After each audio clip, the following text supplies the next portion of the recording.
Happy New Year and welcome everyone to this reconvened meeting which was opened and adjourned on the 16th of December 2021. I am Councillor Chris Atwell, Cabinet Member for Communities and Central Services. Please be assured that we have put appropriate cleansing and social distancing measures in place to ensure that this meeting is undertaken in a COVID-secure manner.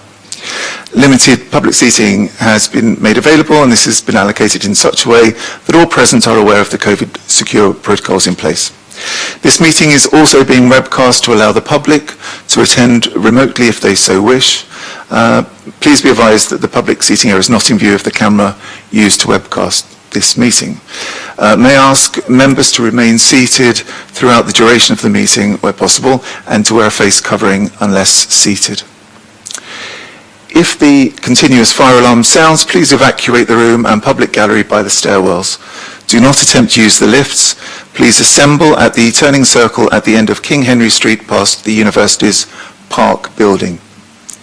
In order to comply with the Guildhall Trust fire marshal regulations, anyone who signed in at the Guildhall reception desk should sign out when leaving the building at the end of today's meeting. May I draw everyone's attention to the fact that this meeting will be live streamed and everyone speaking will be on camera.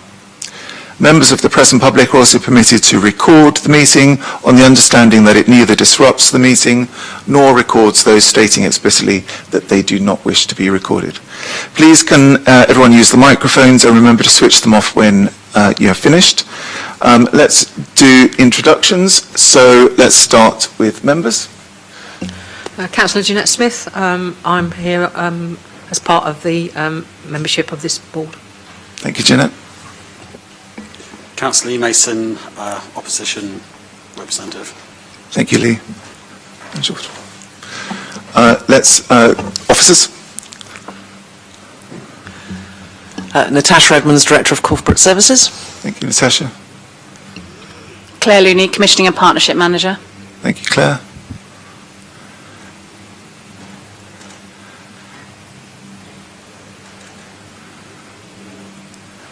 There you go. Sue Page, Finance. Thank you, Sue. And over the back. Karolina Szczepaniak, the new Equalities and Diversity Officer. Thank you, Carolina.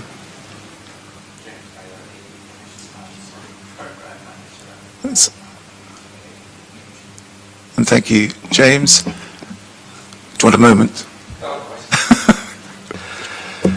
Apologies for my slight tardiness, Chair. George Fielding, Labour Group. Thank you, George. Thank you. No apologies for absence and any declarations, members?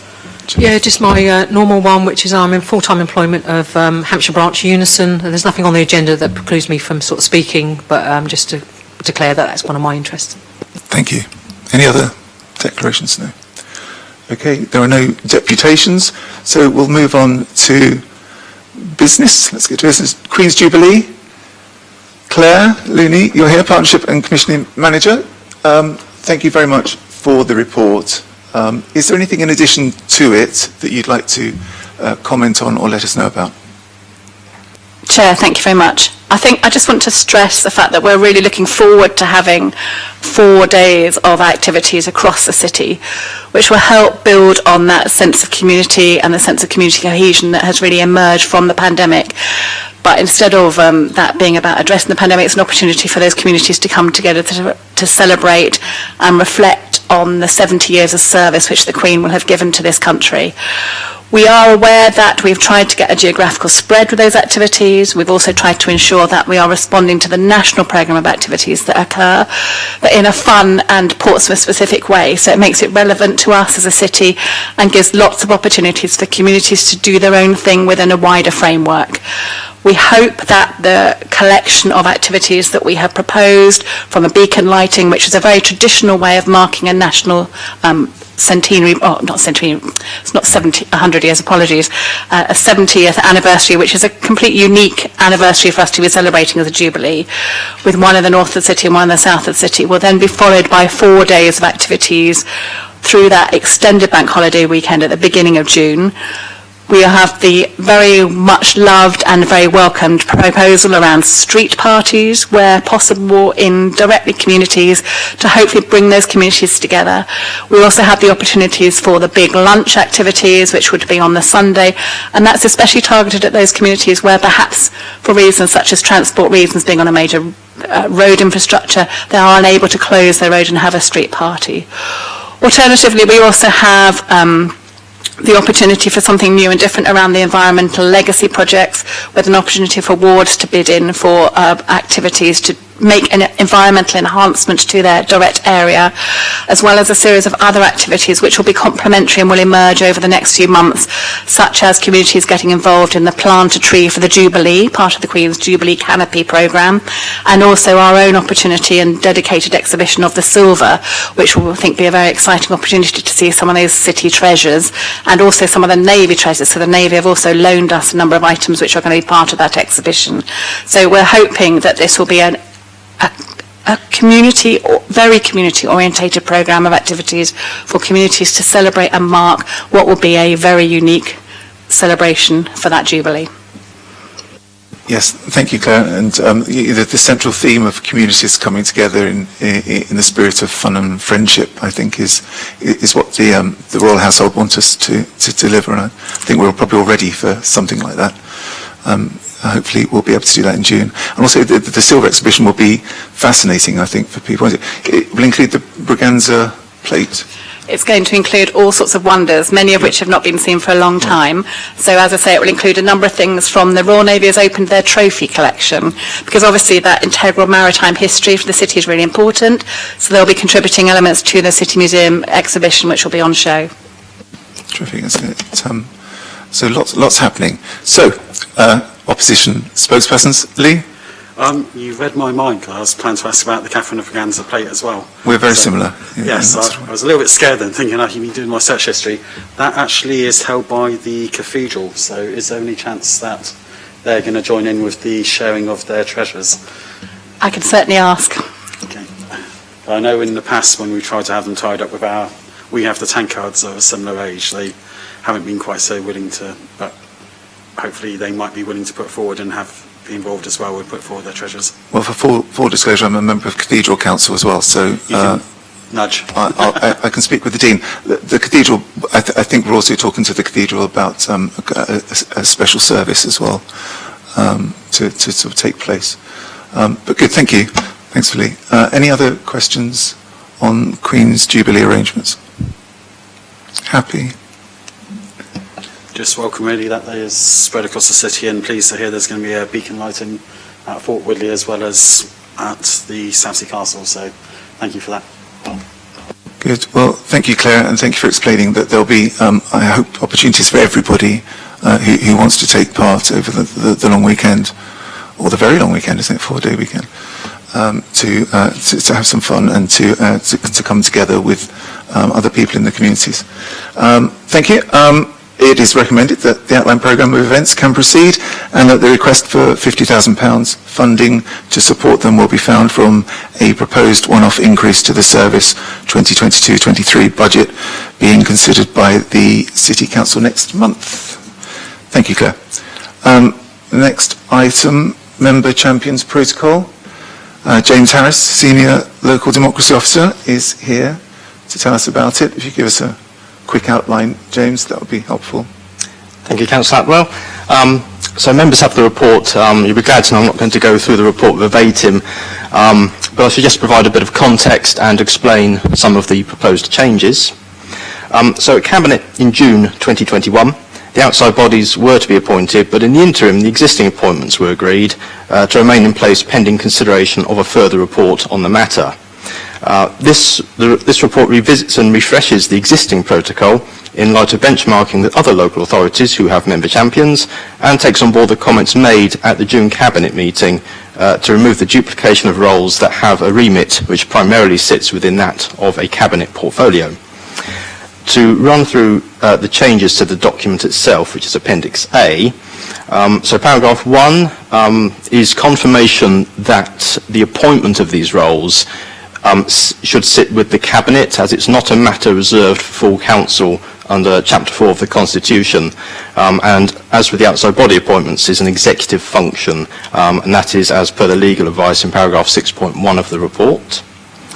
Paragraph 2, the old Section B is essentially superfluous, as it is covered by the old Section C, which is the new Section B. In essence, if you are no longer a councillor, you will no longer be the member champion.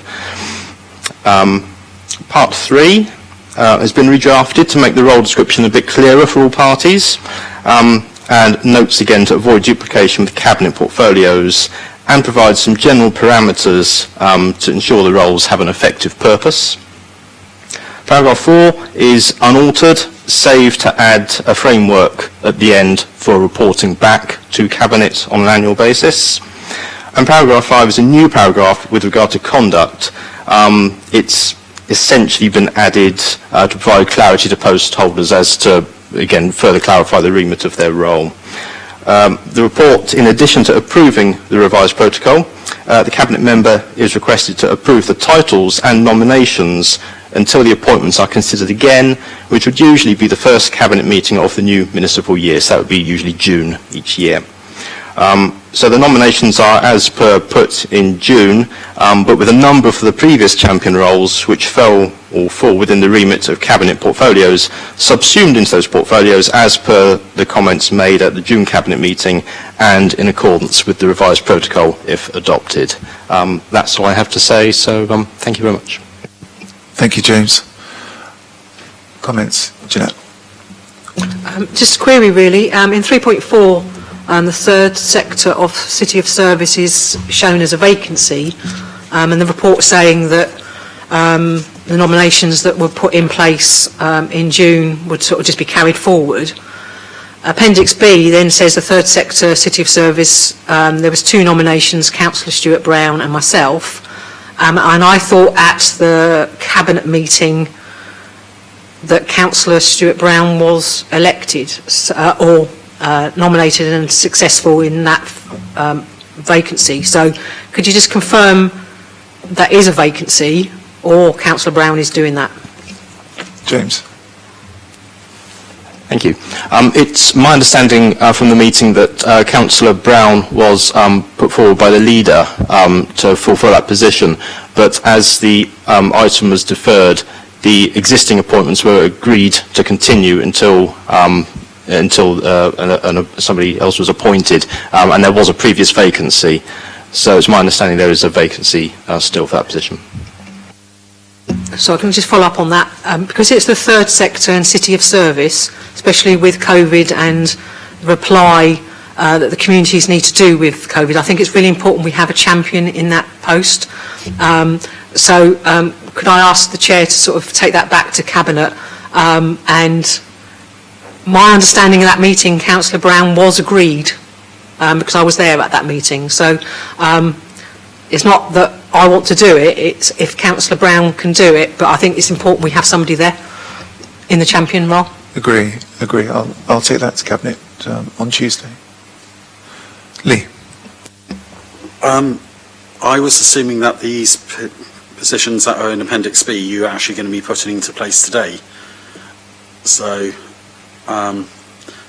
you will be choosing someone to go into that role, whether it's Councillor Brown or Councillor Smith today. Is that not the case?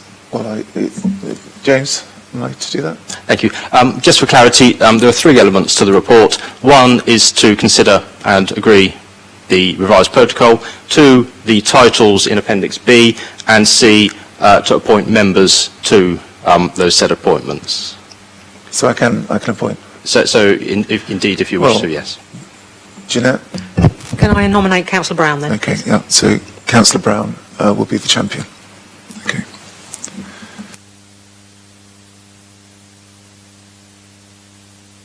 Thank you. Any other questions, comments? Happy? Okay, thank you. So it is recommended that I approve the revised member champions protocol at Appendix A of this report. I also approve the member champion titles at Appendix B of the report, and finally appoint councillor nominations to the member champion positions detailed in Appendix B of the report. James, thank you very much for your work on that report as well. I think.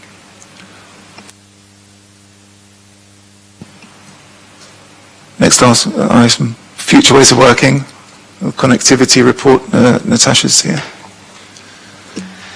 Thank you. I'll work on the assumption that you've read the report. So really the purpose of raising this with you today is in relation to the recommendations that we will ask you to nominate some representatives from each of the political groups so that there can be cross-party and officer engagement on how we as a council take forward working going forward in a COVID-safe way, adopting new ways of working as we learn to live with COVID going forward. There is some work already underway, and we've been able to secure funding from a COVID grant to do some of that initial work, and that is now progressing, particularly around standardising desk setups, a resource booking system to manage the capacity in our offices, and equipment to enable meeting rooms to be facilitating hybrid meetings so that we can have more engagement with people who are working remotely, and that includes partners as well as staff who might be working from home going forward in the future. Thank you, Natasha.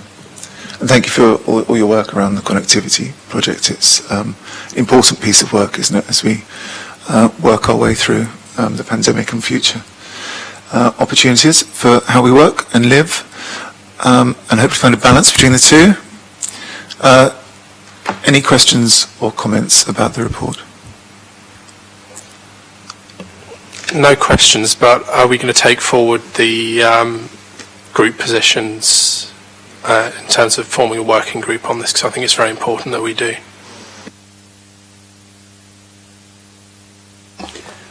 I don't think it's any surprise that I've not been keen on how the council has been handling this, nor where it's been going forward. But this is for information only, so there's no point me crying out my soul to this. Just have to wait and see how we go in the elections. I would like to raise a couple of issues, though. On back page, it says that Cabinet member and opposition spokespeople were invited to participate in workshops with Baker Stewart. I've got no recollection of that in May, and I have been doing a search, so I can assume it would have been the previous Cabinet, opposition spokesperson, but since May there was an election and we didn't really have anyone in post for the first half, and I was in post for the second half. It seems to have been a weird time to do the workshops, and weird to invite people who are outgoing as the portfolio holders. I'd also like to raise something I've raised with you several times, and the leader has also promised me that it will be sorted, or to talk to you, and that's about meeting rooms so we can actually meet and present from. At the moment, this is the only room that we can have a meeting and present and make a decision in the whole council. For a city of our size, that's quite appalling. We did used to have the executive meeting room, but all the equipment from there has been taken out and over the other side, but it's not been put into a meeting room, it's off in the corner.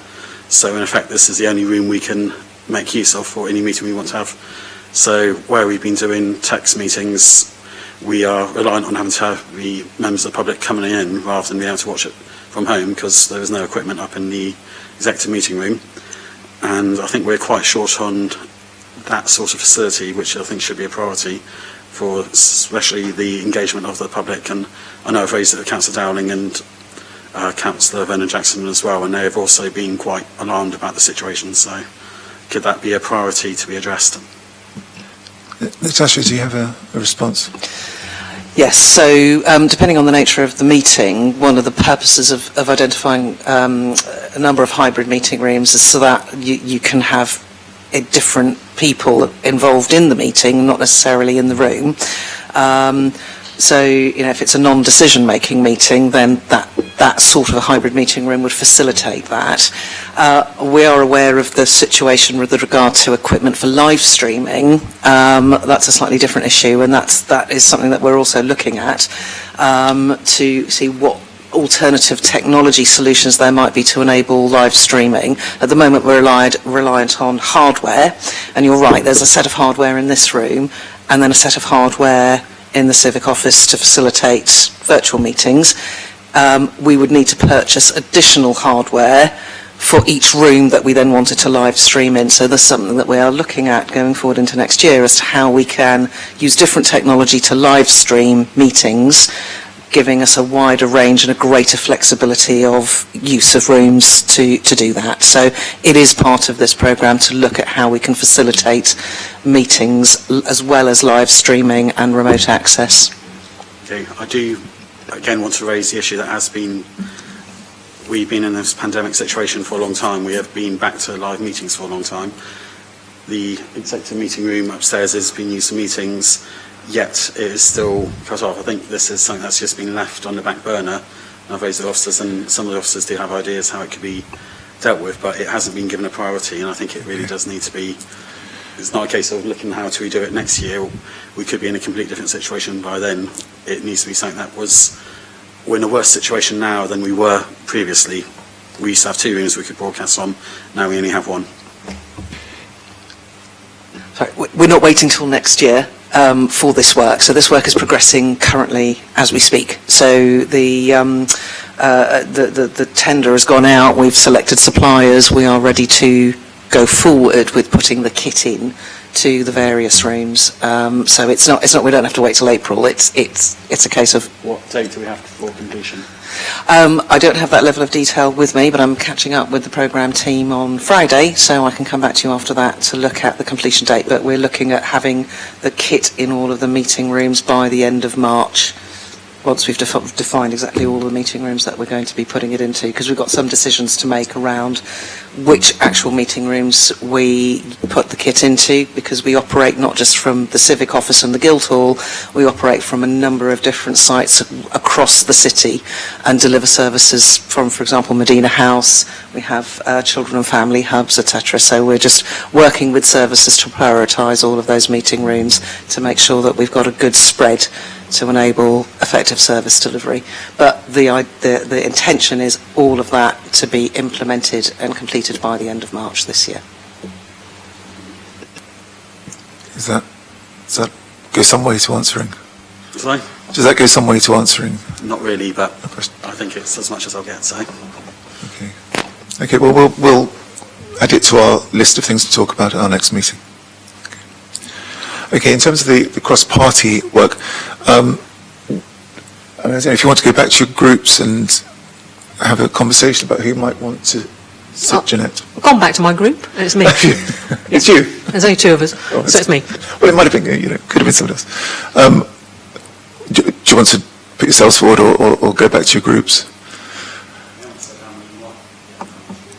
Or one?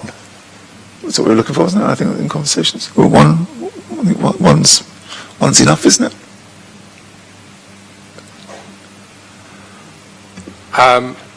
I mean, if we want to appoint now... We don't have to. We don't have to. Okay, I'll take you back to... I've got a group meeting soon, so I can take you back to that. We'll catch up on that, okay. Lee? Okay, all right, okay, Will? Yeah, no, well, nobody... Well, your voice will, I'm sure, represent everybody else. Yeah, we'll pick that up then. Okay, thank you. Anything else on connectivity? Thank you. So I recommend that and note the progress made to date and the upcoming work that will be delivered by the connectivity programme. And again, I thank you. It's been a big piece of work. It continues to be a big piece of work, an important piece of work. So thank you and everybody else that has been involved. On to monitoring of the second quarter of 2021-22 revenue cash limits. Sue Page is here from Finance. Hi, Sue. Would you like to give us a brief Yes, just to overview? say that the overall position quarter 2 for the council was reported to Cabinet on the 30th of November, and this report... So you want to ask you to get a little bit closer to the mic. That's it. Sorry. And this report is specifically about this portfolio. The overall position, after taking account of COVID-related costs and lost income and windfall items, is a net underspend on the portfolio of £82,000. The overall all the reasons, the key reasons, are set out in the text there from paragraphs 4.23 onwards, if anyone's got any questions on that. That's basically it. Thank you. Thank you. Thank you, Sue. And thank you for always doing your best to explain these things in a way that I might understand. It can be quite tricky. Jeanette. Yeah, thank you, Chair. As you know, I've been sort of asking for this sort of report to come to this committee, and hopefully moving forward we'll have regular committees, even if it's for info only, so we can actually see what's happening. Looking through the report, once again, in 4.6, information services is an overspend of 225,000, which is quite large and getting larger, even from when I was portfolio holder. I accept the several factors, but how many years are we going to keep accepting that information services are overspent without really tackling the issue and making sure that they come either on budget or underspend? And are we doing anything to try and address that? I'm sure we are, but how do we do that, basically? Thank you, Janet. Well, yes, there's lots of activities. It's a good opportunity to talk about it. I think Natasha is probably best to pick, if that's okay. Yeah, no, absolutely fine. You're right, the information services budget has been overspent for a number of years, although I would say that a considerable amount of work has been done since last year, when the overspend was probably closer to 600,000. So it's reduced quite a lot over the last 12 months to be closer to 200,000. And I think further work has been done, so the next budget monitoring outturn is likely to show an even better picture than the one that you have. There is a considerable amount of work underway in terms of delivering the IT strategy and IT transformation that is moving our infrastructure into the cloud and off the data centre. A lot of the expenditure within IT is to address what's called technical debt. So that is IT infrastructure that is increasingly becoming obsolete, or that is attracting very high support costs from suppliers, because the IT industry is moving much more to a cloud-based infrastructure than an on-premises infrastructure. The Council took the decision in 2013 to build a data centre at a point where the industry was moving to the cloud, and that was an opportunity that was potentially missed back at that time. That hardware and all the licenses associated with it are becoming increasingly costly as suppliers increase their costs to provide security, patching, etc., as they're encouraging their clients to move to the cloud. So that's what we're doing now, but we have a legacy of a very complex on-premise infrastructure that now has to be unpicked and moved into the cloud. The other thing that we are doing, which is going to help in reducing our costs, is decommissioning a number of systems that we no longer need, or where the implementation of tools like M365 are providing viable alternatives to some of the systems that we have. So that enables us again to make the infrastructure less complicated and reduce the associated costs with that. So that work is all underway, and as we move more and more of our systems to the cloud, more and more comes off the data center, and that reduces the cost. And this is what the current IT strategy is looking to deliver going forward. It's also predicated on a number of staffing savings in terms of delivering that infrastructure change and transformation. Because the journey for delivering the IT strategy started around about the same time that the pandemic hit, some of the activity had to be changed. So, we had to roll out the ability to work remotely in a way that probably we wouldn't have planned had we not been in a COVID situation where we had to do it as quickly. So Teams came before 365, so there's a bit of an element of catch-up, and that impacted on the ability to deliver some of those staffing savings that were associated with that piece of work as it was projected. So there are staffing savings being made, but certainly those that were predicated for this year are part year rather than full year. Next year, we will be in a position where the savings related to staffing will be full year rather than part year. So there are a number of activities that are underway that I am confident that by next year we will be in a break-even position in relation to the budget. And we'll be aiming to not only deliver a much better IT service, much more resilient infrastructure, much more secure infrastructure, but also at a much lower cost than has been the case previously. Thank you, Natasha. And Sue, what's the latest forecast outturn? The latest forecast? Sorry, what's the latest forecast outturn? For IT, it is lower than the figure that's quoted here. So, I mean, it's coming down. It's going down. It's moving in that direction. Quite considerably, isn't it?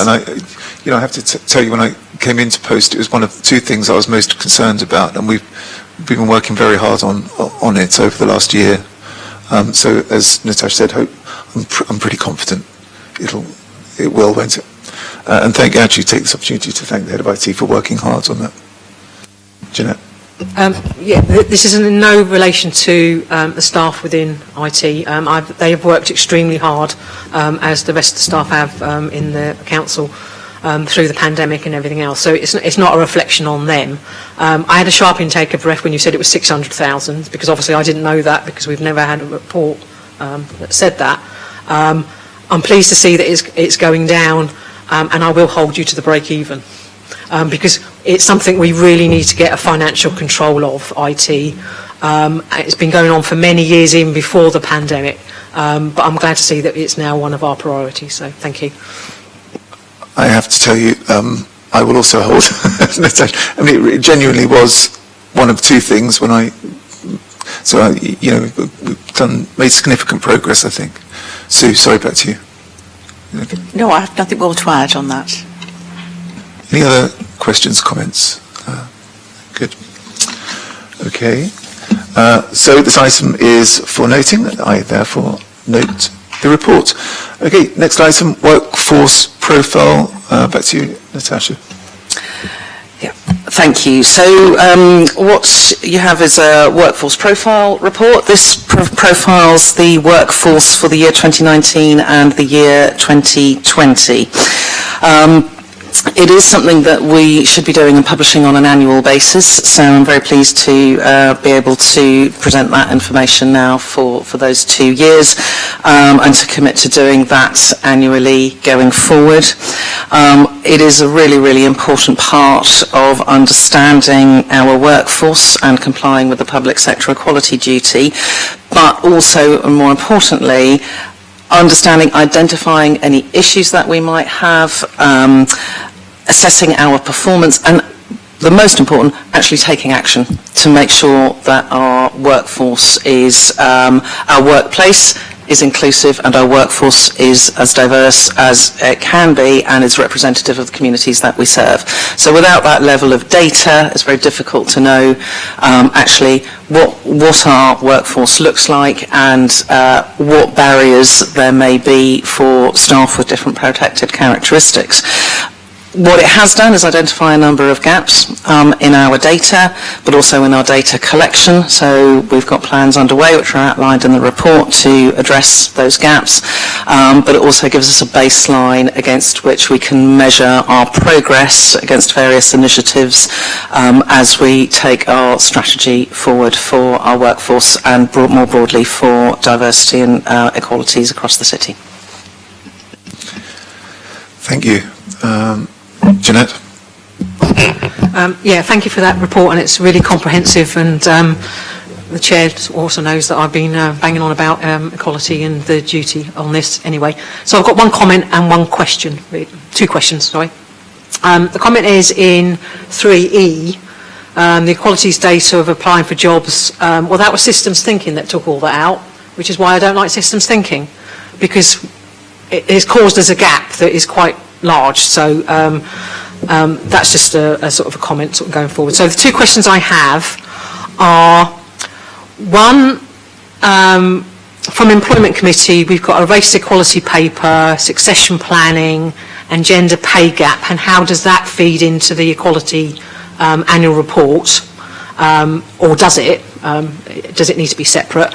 And the other question is how do members, officers and services use the EIA as part of the toolkit to improve equality and diversity and inclusion, and it's not just a tick box? So, two very, very good questions. I think you're absolutely right to identify where the race equality and the gender pay gap fit into this in an overarching way.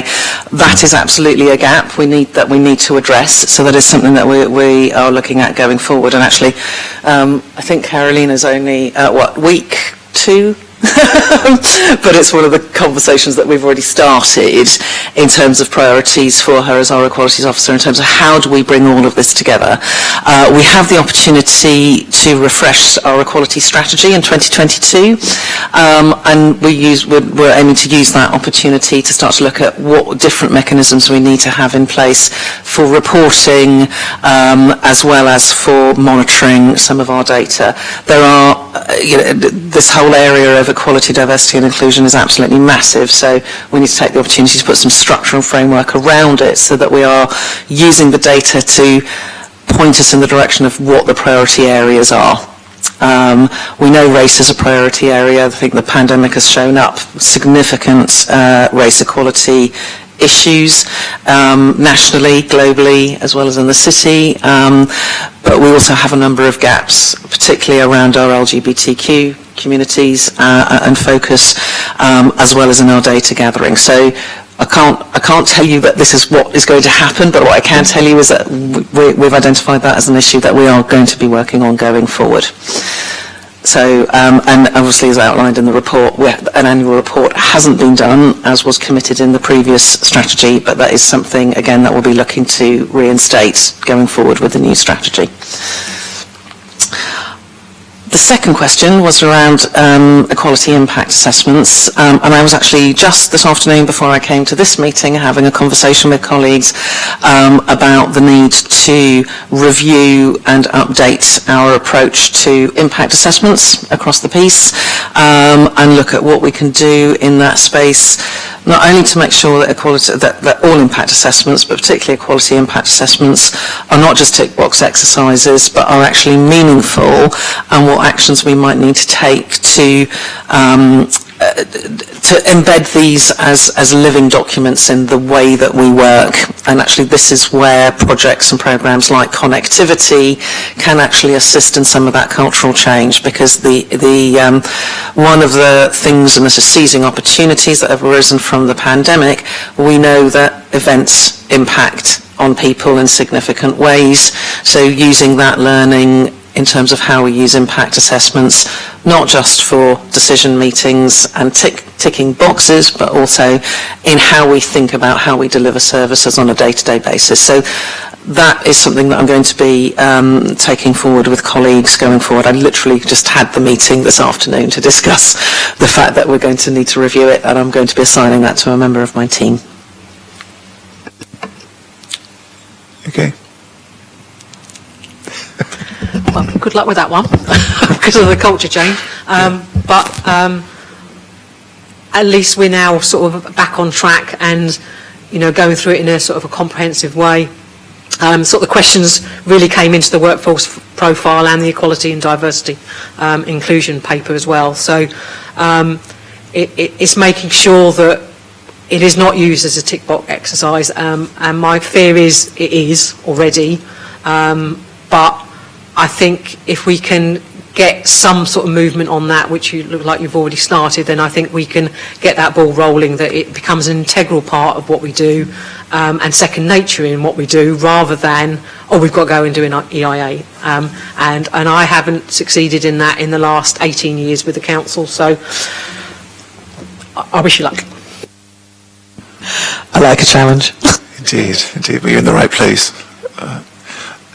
I mean, one of the conversations we have over and over again is that everything in this area, in equality, diversity, and inclusion, must be meaningful. Things that we do must be meaningful, and that's the conversation we have all the time.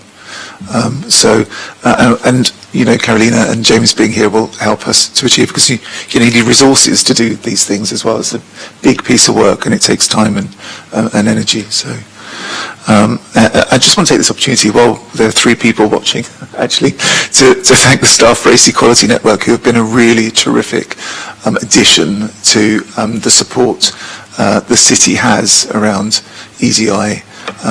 And I'm really, I'm very proud to be an officer of the Staff for Race Equality Network, and those kind of things really are helpful, and people give up their time to come along and to get involved. It has been terrific over the last year. Anything else? Lee? I've got a few complaints and comments, so... Okay, I'll put my surprise face on. Yeah. First one, in B, referencing the 54% of the workforce who live on Portsea Island, the city is actually PO1 to PO6, not PO1 to PO5. And I know it can often be forgotten that Cosham, Drayton Farnton, Paulsgrove are part of the city. Our figures would actually have looked a lot better if we'd done the city boundaries, which we managed to use for education, tax purposes, everything else, rather than saying, oh, we'll just look at this 54% live on Portsea Island. Portsea Island is, I think, irrelevant in this situation. It is the city, so it should have been done to PO1 to PO6, and I have a major gripe with that. I think it's probably a reasonable comment, isn't it? And can we... I can see you making a note of it, so we can adjust that going forward. Absolutely, we can. Thank you, Lee. And apologies. Yeah. And also in moving down to D, whilst I do think that religion shouldn't really play a part in someone's employment process, and I think a lot of other people feel the same way, the fact that only a third of people respond on that question, and even of those that respond, it's still quite a low figure that have a religion. On page 60 of the 2019 survey, it does list out the wrong way, saying a higher proportion of males working at PCC are Christian, females are more likely to have no religion than males. It's actually the opposite way around, but I do note that's been corrected in the 2020 version. It might be worthwhile correcting in the previous edition if it's going to be given out and used. And furthermore, whilst I did sort of think, oh, that looks good, we've got gone up 1% of BAME employment, then I noticed that we had dropped 3% in reporting, so I don't, from 78% down to 75%, so I wonder if that was really just a drop in the number of people reporting has pushed it up, not the actual change. So I think that could be made a little bit clearer. Okay. Is that improvement possible? Well, I think this is precisely why we do this level of analysis, is to ask exactly these kinds of questions to try and understand what's going on. Why has there been a drop in reporting? And is it the drop in reporting that's pushed that number up? What is the underlying reason for a drop in reporting? I think that's absolutely the right question to be asking, which is why we do this level of analysis, to understand what's going on. And then to ask any follow-up questions that may arise from that, because this is just a data set. What we do with it is what's important in terms of understanding the workforce and the reasons why people may be behaving in a particular way, either under-reporting or not applying for roles or not updating their information and keeping it up to date. Okay. Yep. Thank you. Thank you, Sasha. Any other questions, observations? Okay, thank you. Well, as this item is for noting, I therefore note the report. And finally, equality, diversity and inclusion. Back to you, Natasha. Thank you. So again, this report outlines progress against the 2019 to 2022 Equality and Diversity Strategy, but then also provides a summary of some of the activity that's been underway throughout the period of response to the pandemic that has a specific focus on equality and diversity. I think some unfortunate combination of events has meant that we haven't managed managed to progress or complete as many of the objectives set out in the strategy, although quite a few are now underway. But I think it's probably also worth noting a number of activities that have been undertaken in addition to the objectives set out in the strategy. So there's been no complacency, but it's been disappointing that we haven't managed to complete as much as we would have liked to in the period of the strategy. Having said that, we have, as I said earlier, the opportunity to refresh the strategy and further progress the objectives and develop those along a wider range of strands and areas of priority for the city. Thank you. Any questions or comments on the report? No? Well, again, I want to thank you and everyone who has really kind of got to grips with this. It's you know how important it is to me that we do this and we make it meaningful, and we support this area of work, which is why we're very pleased to see Carolina and James here today, and looking forward to working with you in the coming months. And I would like to take this opportunity also just to reassure anyone who might be listening in that we are committed to equality, diversity and inclusion in the city, and that's who we want to be. That's who we are. Thank you very much. As this report is for information only, what do we call it? It's for noting. I therefore note the report. And I think that concludes today's business. Thank you all. Thank you very much. Have a good and safe evening.